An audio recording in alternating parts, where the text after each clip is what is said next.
মোদির ভারতে এবার বন্ধ হলো ঐতিহাসিক মসজিদ, সেটিকে মন্দির ঘোষণা। মোদির ভারতে আজ মুসলমানদের জন্য কেবল বর্তমানই অনিরাপদ নয়, মুছে ফেলা হচ্ছে তাদের শত শত বছরের গৌরবময় অতীত ও ইতিহাস। বাবরির পর এবার হিন্দুত্ববাদীদের শকুনের দৃষ্টি গিয়ে পড়ল মধ্যপ্রদেশের ঐতিহাসিক কামাল মওলা মসজিদ এর উপর। আদালতের ঘাড়ে বন্দুক রেখে স্রেফ গায়ের জোরে এবং এক পাক্ষিক রিপোর্টের দোহাই দিয়ে বহু শতাব্দীর পুরনো এই মসজিদকে আজ সরস্বতী মন্দির হিসেবে ঘোষণা করা হয়েছে। এনডিটিভির ব্রেকিং রিপোর্ট আজ বিশ্ববাসীকে চোখে আঙুল দিয়ে দেখিয়ে দিল মোদির ভারতে আইন ও বিচার ব্যবস্থা আজ কিভাবে উগ্র হিন্দুত্ববাদীদের পকেটের দাসে পরিণত হয়েছে। 15 মে শুক্রবার মধ্যপ্রদেশ হাইকোর্টের বিচারপতি বিজয় কুমার শুক্লা ও বিচারপতি আলোক আওয়াস্থির বেঞ্চ হিন্দু আবেদনকারীদের পক্ষে এই চরম বিতর্কিত রায়টি ঘোষণা করেন।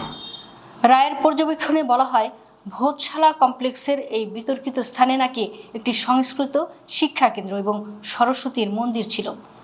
আদালত দম্ভ ভরে জানিয়েছে যে পরমান রাজবংশের রাজা ভোজের সঙ্গে সম্পর্কিত এই স্থানে হিন্দু পূজার ধারাবাহিকতা কখনো বিলুপ্ত হয়নি। আর সবচেয়ে অপমানজনক বিষয় হলো, যাদের মসজিদ কেড়ে নেওয়া হলো সেই মুসলিম সম্প্রদায়কে আদালত উপদেশ দিয়েছে তারা যেন নতুন মসজিদ বানানোর জন্য রাজ্য সরকারের কাছে আলাদা জমি ভিক্ষা চায়। এই ছিনতাইয়ের ব্লুপ্রিন্ট তৈরি হয়েছিল 2024 সালের 11 মার্চ। হাইকোর্ট সেদিন আর্কিওলজিক্যাল সার্ভে অব ইন্ডিয়া ASI-কে এই কমপ্লেক্সের একটি বৈজ্ঞানিক সমীক্ষা চালানোর নির্দেশ দেয়। 22 মার্চ থেকে শুরু হওয়া 98 দিনের সেই সমীক্ষা শেষে SI যে রিপোর্ট জমা দেয় তা ছিল হিন্দুত্ববাদীদের মন গড়া গল্পেরই কার্বন কপি। রিপোর্টে দাবি করা হয়, বর্তমান মসজিদটি নাকি মন্দিরের পুনর্ব্যবহৃত অংশ ব্যবহার করে তৈরি করা হয়েছে। সেখানে প্রাপ্ত মুদ্রা ও শিলালিপি দিয়ে হিন্দু পক্ষ একচেটিয়া উপাসনার অধিকার দাবি করেন। কিন্তু মুসলিম পক্ষ আদালতে বুক চিতিয়ে এই ভুয়া রিপোর্টের চরম বিরোধিতা করেছে।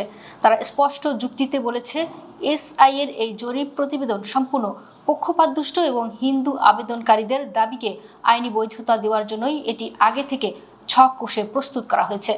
2003 সালের SI চুক্তি অনুসারে এই ভোজশালা কমপ্লেক্সে হিন্দুরা মঙ্গলবার এবং মুসলমানরা শুক্রবার শান্তিপূর্ণভাবে প্রার্থনা করে আসছিলেন।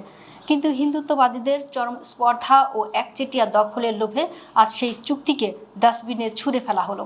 আজ বিশ্ববাসী পরিষ্কার দেখছে যে ভারত ধর্মনিরপেক্ষতার ফাঁকা বুলি আওড়ায়, সেখানে আজ আদালতের রায়ের আড়ালে একটি নির্দিষ্ট সম্প্রদায়ের ইতিহাসকে বুলডোজার দিয়ে গুঁড়িয়ে দেওয়া হচ্ছে। বাবরির পর কামাল মওলা মসজিদ কিনে নেওয়ার এই হিন্দুত্ববাদী আস্ফোলন প্রমাণ করে মোদির ভারতে আজ মুসলমানদের ইবাদতের কোনো জায়গাই আর নিরাপদ নয়। তবে ইতিহাস সাক্ষী, অন্যের ইবাদতগাহ কেড়ে নিয়ে কোনো স্বৈরাচারী শান্তিতে টিকতে পারেনি। হিন্দুত্ববাদীদের এই চরম আগ্রাসনই একদিন ভারতের মানচিত্রকে ভেতর থেকে টুকরো টুকরো করে দেবে।